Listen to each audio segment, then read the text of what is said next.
PM Modi की अध्यक्षता में नीति आयोग की यह बैठक हो रही है और इस बैठक की अध्यक्षता प्रधानमंत्री कर रहे हैं। लंबे वक्त के बाद यह बैठक हो रही है। नीति आयोग की गवर्निंग काउंसिल की यह 7वीं बैठक है जिसकी अध्यक्षता पीएम मोदी कर रहे हैं।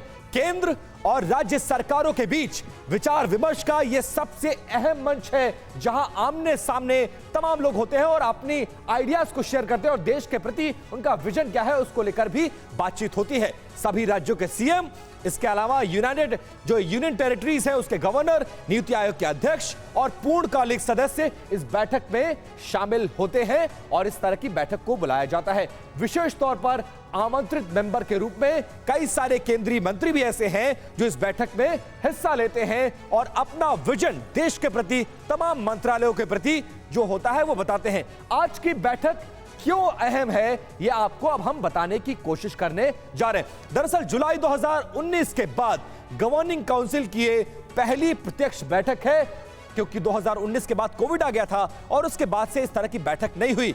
फसलों के विविधीकरण, तिलहन, दाल, कृषि, आत्मनिर्भरता पर इस बैठक में चर्चा होनी है। बेहद ही अहम और महत्वपूर्ण बैठक इसको माना जा रहा है। राष्ट्रीय शिक्षा नीति का स्कूली और उच्च शिक्षा में क्रियान्वयन कैसे होना है उस पर भी चर्चा होगी। राज्यों के अलग अलग मुद्दों पर इस बैठक में बातचीत होनी है और तमाम तरीकों से अपनी समस्याएं राज्यों के मुख्यमंत्री बताएंगे और उसका निवारण देश के प्रधानमंत्री कैसे कर सकते हैं या उसकी योजनाएं कैसे हैं उस पर भी चर्चा होगी। 2023 में भारत की G20 सम्मेलन की मेजबानी और अध्यक्षता पर भी चर्चा होगी। यानी कई ऐसे पहलू होते हैं जो बहुत बड़े हैं देश के लिए, उन सभी पर चर्चा और आमने सामने जब राज्यों के मुख्यमंत्री, यूनाइटेड टेरिटरीज के जो गवर्नर्स, लेफ्टिनेंट जनरल्स होते हैं, वो केंद्रीय मंत्री, नीति आयोग के ऑफिसर्स, ये तमाम लोग होते हैं और इस बैठक में आज चर्चा हो रही है। और इस बैठक में 3 ऐसे भी मुख्यमंत्री हैं जो शामिल नहीं हो रहे हैं जिसको लेकर अब सवाल उठने शुरू हो चुके हैं। तो बड़ी तफसील से आपको यहां पर विपिन ने बताया कि आखिर इस नीति आयोग की बैठक का एजेंडा क्या होता है, किस लिए यह बैठक की जाती है। यह 7वीं बैठक है। पिछली बैठक में भी केसीआर नहीं आए थे, 20 फरवरी को जो हुई थी। इस बार भी केसीआर नहीं आ रहे हैं। उन्होंने नीति आयोग पे आरोप लगा दिया कि भाई देखिए, राज्यों से तो एजेंडे को लेकर कोई विमर्श किया ही नहीं गया। केंद्र सरकार गैर बीजेपी शासित राज्यों के साथ भेदभाव करती है। तमाम तरह के आरोप उन्होंने लगा दिए। आइए इस पर बात करते हैं। 2 हमारे संवाददाता, रजनीश को आप देख रहे हैं जो दिल्ली से हमारे साथ जुड़ रहे हैं, पटना से हमारे साथ रुपेश जुड़ रहे हैं। नीतीश कुमार भी इस बैठक में नहीं आ रहे हैं, हालांकि उसका जो कारण है वो कुछ और बताया गया है। और इसके अलावा हमारे साथ जेडीयू के नेता लव सिंह जुड़ चुके हैं और बीजेपी और कांग्रेस के नेता भी हम कोशिश कर रहे हैं हमारे साथ जुड़े और उनसे भी हम बात करेंगे। अब पॉलिटिकल एनालिस्ट जो है उनसे ही बात करेंगे। बहुत स्वागत है आपका लव जी। पहला सवाल आपसे, क्या नीतीश कुमार का नीति आयोग की इस बैठक में शामिल ना होना हम उस नजरिए से देखें जो नजरिया केसीआर के लिए है? क्या नीतीश कुमार का कोई मतभेद है इस मीटिंग को लेकर या क्योंकि कोरोना से पीड़ित हैं इसलिए नहीं आ रहे? देखिए, सबसे पहली बात है कि अभी जस्ट कोरोना से वो उभरे हैं और ऐसी स्थिति में ट्रेवल करके इस मीटिंग में जाना उनके स्वास्थ्य के लिए भी ठीक नहीं है और इसमें और दूसरी किसी भी चीज के बारे में सोचना ही बेमानी है। क्योंकि हमने ऑफर किया था कि उप मुख्यमंत्री इस मीटिंग में शामिल हो सकते हैं, जिसको कि ठुकरा दिया गया। अच्छा। और इसमें कहीं से कोई बात नहीं है। वो चूंकि कोरोना पीड़ित हैं, अभी कोरोना से जस्ट ठीक हुए हैं, तो इसमें नीति आयोग की बैठक में नहीं जाने के बारे में। ये केवल नीति आयोग की बैठक से नहीं जुड़ा है। मैं रुपेश के पास जाऊंगा, फिर आपके पास आऊंगा। रुपेश, अभी जब गृह मंत्री अमित शाह पटना के दौरे पर थे तब भी कहा गया कि जो एक अलाइज के बीच वार्मथ दिखनी चाहिए, गर्माहट दिखनी चाहिए, वो नहीं दिखी। बीजेपी कार्यकारिणी की मीटिंग हुई, उसके बाद भी बीजेपी के सीनियर लीडर्स और जेडीयू के सीनियर लीडर्स के बीच वो तालमेल नहीं दिखा, खासकर अगर अमित शाह वहां पर हो। क्या उसके बाद इस तरह से मीटिंग में ना आना, हालांकि लव जी कह रहे हैं कि कोरोना उसका वजह है, इसको केवल इसी चश्मे से देखना चाहिए? देखिए, बीजेपी ने बड़ी बैठक यहाँ पे की, उसमें अमित शाह भी आए, उसमें राष्ट्रीय अध्यक्ष जेपी नड्डा भी आए और वहाँ पर नीतीश कुमार ने दूरियां बना के रखी। हालांकि वो उनकी अपनी पार्टी का कार्यक्रम था, ये राजनीति है।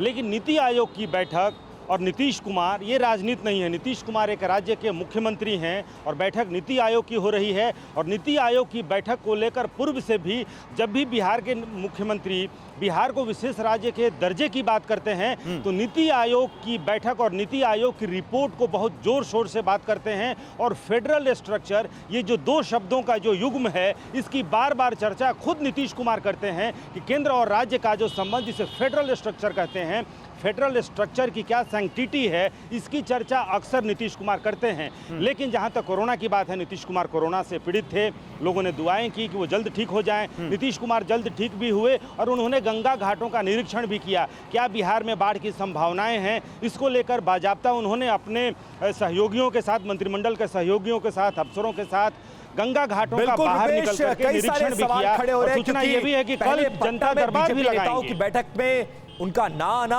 और उसके बाद मुलाकात ना करना और अब नीति आयोग की बैठक से उनकी दूरी बनाना, कई सारे सवाल खड़े करिए। वापस आएंगे आपके पास और इस बीच हमारे एक और संवाददाता दिल्ली में रजनीश रंजन हमारे साथ जुड़े हुए। रजनीश, नीति आयोग की बैठक शुरू हो चुकी है, 3 ऐसे मुख्यमंत्री हैं जिन्होंने दूरी बनाई है। दिल्ली में क्या कुछ चर्चा है और खासकर बिहार को लेकर, क्योंकि दिल्ली के मुख्यमंत्री से तनातनी या फिर तेलंगाना के मुख्यमंत्री से तनातनी बीजेपी की किसी से छिपी नहीं हुई है, लेकिन नीतीश कुमार का ना आना सबसे ज्यादा चर्चा का विषय है। और इतनी महत्वपूर्ण बैठक जब देश और राज्यों के बारे में चर्चा हो रही हो तो मुख्यमंत्रियों को बायकॉट करना किस हद तक जायज है, किस हद तक उचित है? देखिए, आधिकारिक तौर पर बहिष्कार की खबर सिर्फ तेलंगाना के मुख्यमंत्री की ओर से आई है। के चंद्रशेखर राव ने साफ तौर पर यह कह दिया है कि केंद्र सरकार राज्यों के साथ भेदभाव करती है और राज्यों को आर्थिक मदद देने में कई तरह के डिफरेंसेस देखने को मिलते हैं। आवंटन सही समय पर नहीं मिलता है और अलॉटमेंट किस तरीके से किया जाता है, जिस मद में पैसे मांगे जाते हैं उसमें नहीं दिए जाते हैं। इस तरह की तमाम बातें के चंद्रशेखर राव की ओर से कही गई है और 3-4 दिन पहले ही उन्होंने ये साफ कर दिया था कि न तो वो इस बैठक में आएंगे, न उनकी सरकार नहीं। लेकिन एक बात बताइए रजनीश, केसीआर ने आधिकारिक तौर पर बता दिया कि उनके साथ विचार विमर्श नहीं हुआ, एजेंडा उनके साथ तय नहीं हुआ। अरविंद केजरीवाल गुजरात में इलेक्शन कैंपेन कर सकते हैं, प्रेस कॉन्फ्रेंस कर सकते हैं, फ्री बिजली देने का वादा कर सकते हैं और नीति आयोग जैसी अहम बैठक में वो शामिल नहीं हो सकते। इस वक्त जब नीति आयोग की बैठक चल रही है, अरविंद केजरीवाल गुजरात में एक प्रेस कॉन्फ्रेंस कर रहे हैं। बिल्कुल, देखिए मैं उसी पे आ रहा था। के चंद्रशेखर राव के बाद अरविंद केजरीवाल और नीतीश कुमार को लेकर चर्चाएं हैं। नीतीश कुमार मेडिकल ग्राउंड पर नहीं आए हैं और इसको लेकर बहुत ज़्यादा राजनीति भी नहीं हो रही है, सवाल भी नहीं पूछे जा रहे हैं। लेकिन अरविंद केजरीवाल के लिए लगता है नीति आयोग की बैठक से ज़्यादा ज़रूरी है गुजरात का विधानसभा चुनाव। और हमने देखा है लगातार वो गुजरात में कैंपेन कर रहे हैं, हर दूसरे तीसरे दिन वहाँ पर जाते हैं, वहाँ वो अपनी पार्टी का कैंपेन करते हैं, चुनाव की तैयारी करते हैं। किस वजह से वो नीति आयोग की बैठक में नहीं आए? क्या ये कार्यक्रम जो उनका गुजरात का था उसे प्रीपोन या पोस्टपोन नहीं किया जा सकता था, या फिर नीति आयोग की बैठक को लेकर वो बहुत ज़्यादा गंभीर नहीं है, या केंद्र की ओर से केंद्र के ऊपर जो वो लगातार हमला करते रहते हैं कि फेडरल स्ट्रक्चर या संघीय ढांचे को बहुत बढ़िया तरीके से मेंटेन नहीं किया गया है दिल्ली को लेकर, और तमाम तरह के सवाल वो करते रहते हैं। तो उसको देखकर ऐसा लगता है कि वो नीति आयोग की बैठक में बहुत ज़्यादा गंभीर नहीं है और यही कारण है कि वो दिल्ली से 1000-1200 किलोमीटर दूर गुजरात चले जाते हैं। वहां पर हम लाइव फ्रेम दिखा रहे हैं रजनीश, इस वक्त हम लाइव फ्रेम दिखा रहे हैं जिसमें अरविंद केजरीवाल की प्रेस कॉन्फ्रेंस चल रही है और जिस वक्त आप बोल रहे हैं आप भी स्क्रीन पर है, केजरीवाल भी स्क्रीन पर हैं और इस वक्त देख सकते हैं हमारे व्यूअर्स कि अरविंद केजरीवाल इस वक्त एक प्रेस कॉन्फ्रेंस कर रहे हैं। लेकिन देश का विकास कैसे हो, राज्यों को साथ लेकर आगे कैसे बढ़े, नेशनल एजुकेशन पॉलिसी को कैसे लागू किया जाए और इसके अलावा G20 के एक बहुत बड़ी मीटिंग इस देश में होने वाली है, उसको लेकर कैसे आगे बढ़ा जाए, तमाम मुद्दे हैं जिसमें अरविंद केजरीवाल भी अपना इनपुट दे सकते थे। वो इस वक्त एक प्रेस कॉन्फ्रेंस कर रहे हैं गुजरात में अपनी पार्टी के लिए। मैं आऊंगा रजनीश आपके पास, लेकिन चलते हैं विवेक के पास एक बड़ी खबर के लिए। विवेक, बिहार के सीएम नीतीश कुमार नीति आयोग की बैठक में शामिल नहीं है। कोरोना के बाद यात्रा न करने का हवाला दिया है, सूत्रों के हवाले से यह खबर है। कुछ दिन पहले कोरोना से ठीक हुए हैं नीतीश कुमार। नीतीश के नहीं आने से बैठक में बिहार का कोई प्रतिनिधि नहीं है। प्रोटोकॉल के मुताबिक आज की बैठक में सीएम सिर्फ शामिल होते हैं, लेकिन आज की बैठक में नीतीश कुमार नहीं पहुंचे हैं और बिहार का कोई प्रतिनिधि शामिल नहीं है। हमारे साथ लव सिंह हैं जेडीयू के से। लव, एक आएंगे आपके पास, लेकिन एक बड़ी खबर गौरव के पास है, उनके पास चलते हैं। बिल्कुल विवेक, देखिए नीतीश के बैठक में नहीं आने से सियासी कयास तो लगाए जा रहे हैं और सियासत में हर चीज के पीछे की एक कहानी मानी जाती है। बिहार में जेडीयू बीजेपी सरकार को लेकर चर्चा गर्म है। कुछ दिन पहले नीतीश ने गंगा घाटों का निरीक्षण किया था, जो कि अभी बता रहे थे रूपेश, और कोरोना के बाद वो निरीक्षण किया अगर तो नीति आयोग में क्या इसी वजह से, क्योंकि उनका स्वास्थ्य ठीक नहीं है, नीति आयोग की बैठक में वो शामिल नहीं हो रहे हैं? दिल्ली में से दूरी क्यों बना रहे हैं जब बिहार में साथ हैं नीतीश कुमार? क्या इसको लेकर कोई पीछे की कहानी है? चलिए इस बारे में जानते हैं विपिन से। अच्छा, आइए आपको तस्वीर दिखाते हैं कुछ। यहाँ पर देखिए, नीति आयोग की 7वीं गवर्निंग काउंसिल की बैठक शुरू हो गई है। प्रधानमंत्री नरेंद्र मोदी पहुंच चुके हैं, अलग अलग राज्यों के मुख्यमंत्री वहां पर पहुंचे हुए हैं, कई केंद्र शासित प्रदेशों के उपराज्यपाल वहां पर पहुंचे हुए हैं। ये तस्वीरें हम आपको दिखा रहे हैं और बहुत अहम मीटिंग है ये नीति आयोग की, क्योंकि कुछ अहम एजेंडे हैं जिन पर चर्चा हो रही है। अब देखिए, भगवंत मान इस मीटिंग में शामिल हो रहे हैं। पंजाब के मुख्यमंत्री हैं आम आदमी पार्टी के, लेकिन अरविंद केजरीवाल इस मीटिंग में शामिल नहीं हो रहे। भगवंत मान पंजाब से चलकर दिल्ली आ सकते हैं, लेकिन दिल्ली के मुख्यमंत्री दिल्ली में हो रही इस बैठक में शामिल नहीं होकर गुजरात में एक चुनाव के प्रचार की प्रेस कॉन्फ्रेंस कर रहे हैं। ये तस्वीरें इस वक्त हम आपको दिखा रहे हैं नीति आयोग की 7वीं गवर्निंग काउंसिल की, और बहुत अहम है ये नीति आयोग की बैठक, क्योंकि नीति आयोग ने जो कहा है अपने आधिकारिक बयान में, वो कहा है कि ये बैठक स्थिर, टिकाऊ और समावेशी भारत के निर्माण की दिशा में केंद्र और राज्यों एवं केंद्र शासित प्रदेशों के बीच सहयोग और सरकार के एक नए युग की दिशा में तालमेल का रास्ता खोलेगी। बयान के मुताबिक इस बैठक में G20 मंच पर प्रगति को रेखांकित करने में राज्यों की भूमिका पर जोर दिया जाएगा। अशोक गहलोत कांग्रेस के मुख्यमंत्री हैं, ममता बनर्जी टीएमसी की मुख्यमंत्री हैं। ये वो पार्टियां हैं जो लगातार बीजेपी की नीतियों का विरोध करते हैं, केंद्र सरकार का विरोध करते हैं, लेकिन उसके बावजूद वो इस मीटिंग में शामिल हुए हैं। लेकिन तेलंगाना के सीएम केसीआर और अरविंद केजरीवाल जो कि दिल्ली के मुख्यमंत्री हैं, वो दोनों इस मीटिंग में शामिल नहीं हुए हैं। नीतीश कुमार ने स्वास्थ्य कारणों का हवाला देकर इस मीटिंग से दूरी बनाई है। केसीआर ने साफ कहा कि राज्यों से उनसे विमर्श नहीं किया गया, उनसे बातचीत नहीं की गई इस मीटिंग के एजेंडे को लेकर। लेकिन अरविंद केजरीवाल कहां हैं? अरविंद केजरीवाल इस मीटिंग में क्यों नहीं शामिल हुए? यह एक बहुत बड़ा सवाल है। यह हम आपको नीति आयोग की 7वीं गवर्निंग काउंसिल की मीटिंग की तस्वीरें दिखा रहे हैं। आप देखिए, ये फसल विविधीकरण हो, राष्ट्रीय शिक्षा नीति को लागू करना हो, या इसके अलावा तमाम राज्यों और केंद्र के बीच कोऑर्डिनेशन की बात हो, वो अहम मुद्दे इस मीटिंग में इसको डिस्कस किया जाएगा। देखिए, इस पर बात करने के लिए मेरे साथ कौन कौन है। मेरे साथ गुरु प्रकाश पासवान हैं जो कि बीजेपी के प्रवक्ता हैं, संजय सरकार हैं जो कि राजनीतिक विश्लेषक हैं, और लव सिंह तो हमारे साथ जुड़े हुए हैं जिनसे हम बात कर रहे हैं। मैं गुरु प्रकाश जी आपके पास आऊंगा, स्वागत है आप सभी का। गुरु प्रकाश जी, मुझे ये बताइए, बीजेपी का क्या मानना है? नीतीश कुमार स्वास्थ्य कारणों की वजह से, केसीआर ने तो साफ कह दिया कि वो इस मीटिंग में शामिल नहीं होंगे, उनको विरोध का उनका कारण है कि उनसे सलाह मशवरा नहीं हुआ, और अरविंद केजरीवाल जो दिल्ली में हो रही इस मीटिंग में शामिल नहीं हो रहे हैं और गुजरात में चुनाव प्रचार कर रहे हैं। क्या मानना है बीजेपी का, क्यों नहीं शामिल हुए ये 3 सीएम? नहीं, देखिए, ऐसा है कि नीति आयोग को लेकर के बहुत ज्यादा भ्रम का वातावरण बनाया जा रहा है। आप एक तरफ तो फेडरलिज्म की बात करते हैं, प्रधानमंत्री टीम इंडिया की बात करते हैं, प्रधानमंत्री कोऑपरेटिव फेडरलिज्म की बात करते हैं। अब केसीआर का ही उदाहरण लीजिए आप। अब केसीआर क्या चाहते हैं? आप चाहते हैं कि आपको राज्य के लिए अलग से बजट की योजना हो। वो लगता है योजना आयोग के दिन भूल गए हैं, प्लानिंग कमीशन के दिन वो भूल गए हैं, जब प्लानिंग कमीशन के चक्कर आपको लगाने पड़ते थे, लेकिन आपको अपने राज्य के लिए बजट नहीं मिलता था।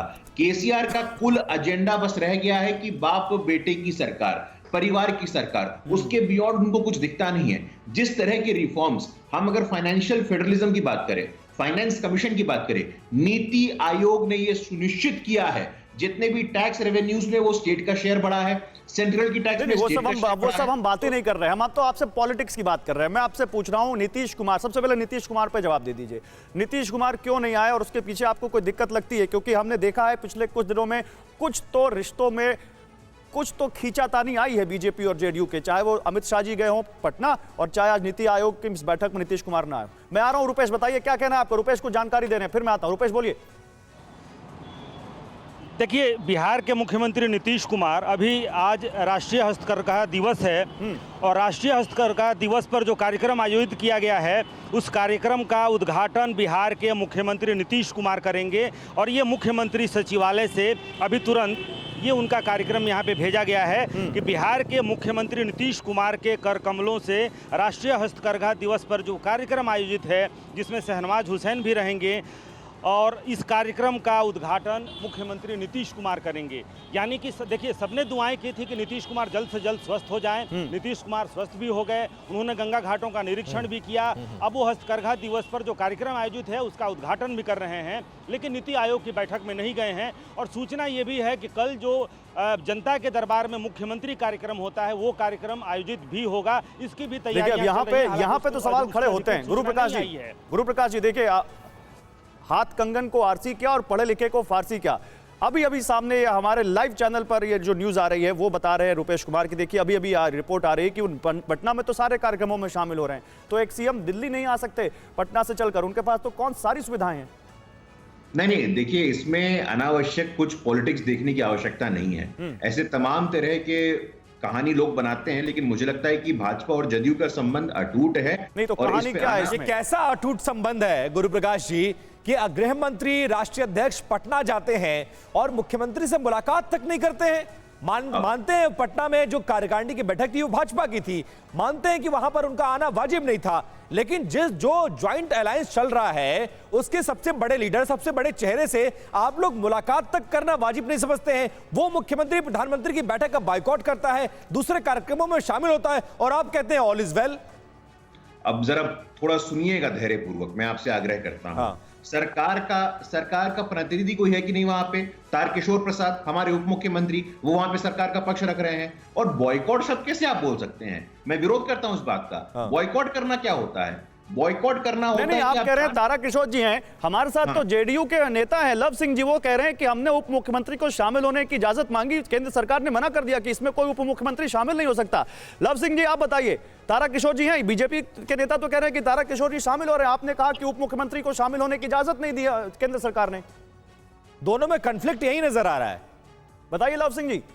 देखिए सबसे बड़ी बात है कि इसमें किसी भी तरह का कॉन्फ्लिक्ट खोजने की आवश्यकता नहीं है। मुख्यमंत्री जी कोरोना से अभी मुख्यमंत्री सर शामिल हुए थे या नहीं हो रहे हैं, ये क्लियर करिए थोड़ा सा, क्योंकि गुरुप्रकाश पासवान का ये दावा है कि उप मुख्यमंत्री वहां पर रिप्रेजेंटेशन कर रहे हैं बिहार का।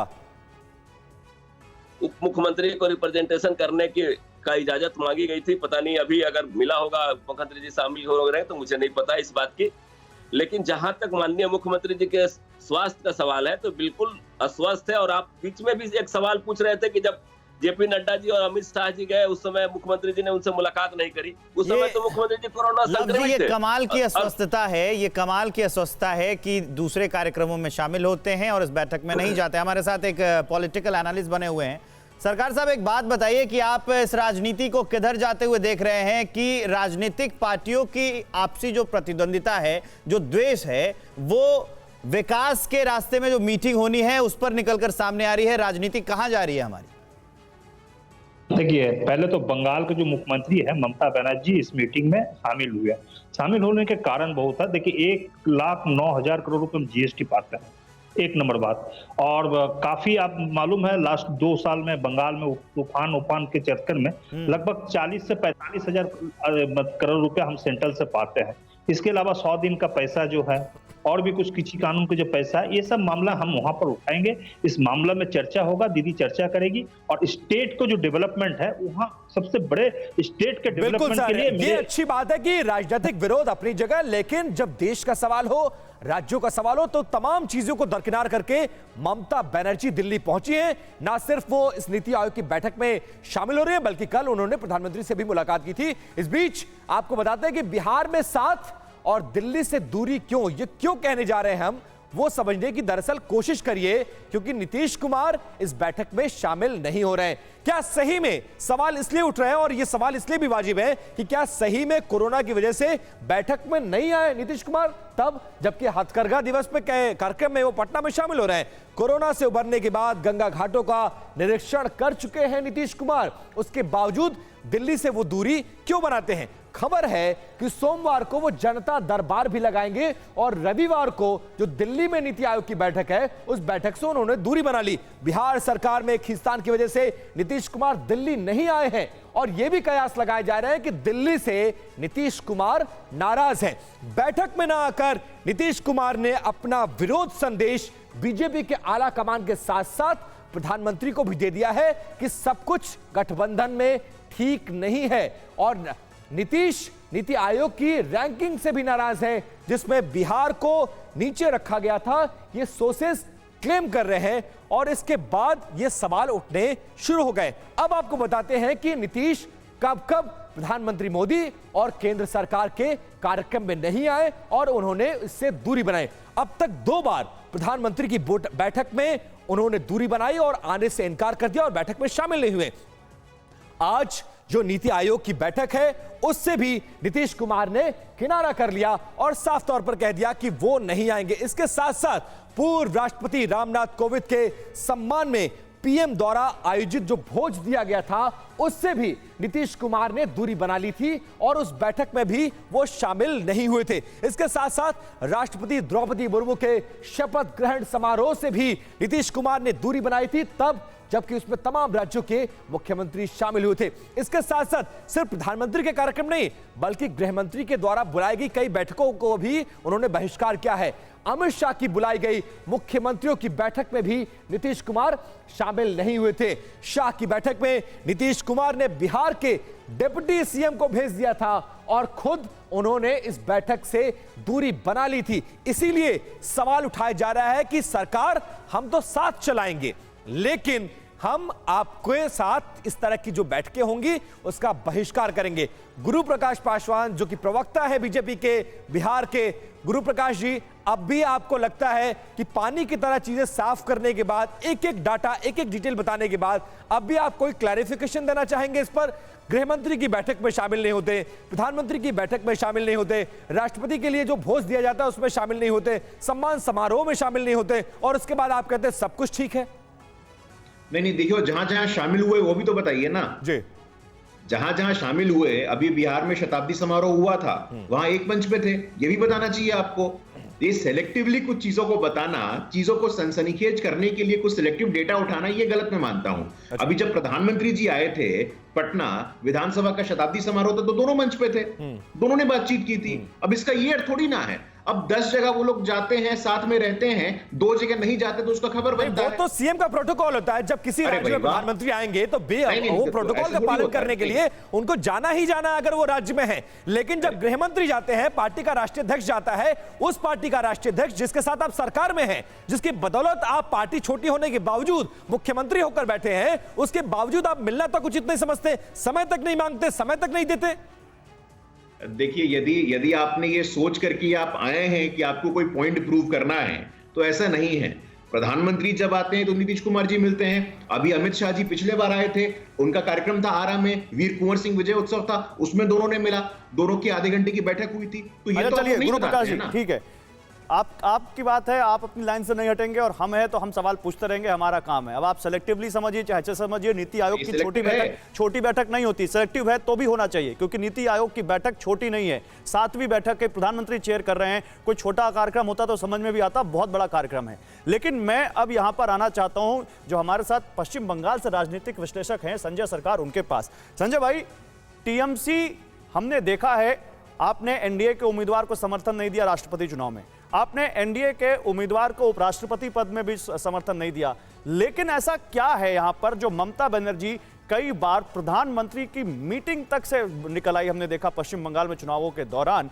आज वो जब इस मीटिंग में शामिल हो रही हैं तो वो कौन से मुद्दे हैं जो यहां पर उठा सकती हैं? और दूसरी बात, पश्चिम बंगाल की मुख्यमंत्री ममता बनर्जी को लेकर एक सवाल यह पूछा जा रहा है कि उन्होंने उपचुनाव में बायकॉट किया, नहीं चुनाव वोट दिया, तो आखिर विपक्ष के साथ भी क्यों नहीं आई? मार्गे डलवा को वोट क्यों नहीं दिया? देखिए, मैं आप जो कारण आप बोले हैं, कारण हम आपको एक एक कारण का जवाब दे रहे हैं, 2 मिनट वक्त दीजिएगा मेरे को। तो मैं आपसे सबसे पहले बताता है, बंगाल में 1,09,000 करोड़ रुपया जो जीएसटी को हम पाते हैं। दूसरे नंबर बात है, तूफान जो हुआ था, अम्फान और जो तूफान हुआ था, उसमें 40,000 करोड़ रुपया हम पाते हैं और 100 दिन का जो काम है पूरा बकाया यहाँ पर बाकी है, वो भी नहीं मिला मेरे को, ठीक है।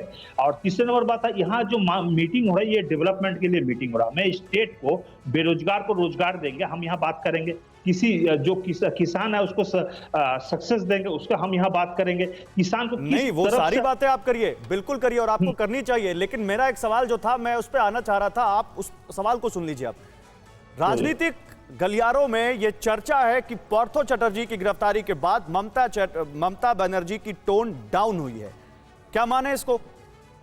नहीं, ये गलत बात है। भारतीय जनता पार्टी बंगाल में भी बोल रहा है, वहां पर समझौता करने के लिए कांग्रेस कम्युनिस्ट को बोल रहा है। अगर नरेंद्र मोदी मुख्यमंत्री थे और मनमोहन सिंह जी प्राइम मिनिस्टर थे तो उससे जब मिलने के लिए जाते, समझौता करने के लिए जाते थे, वहां पर नहीं, समझौता नहीं, अपना राज्य के जो ये है अधिकार है उसको लेने के लिए जाते थे।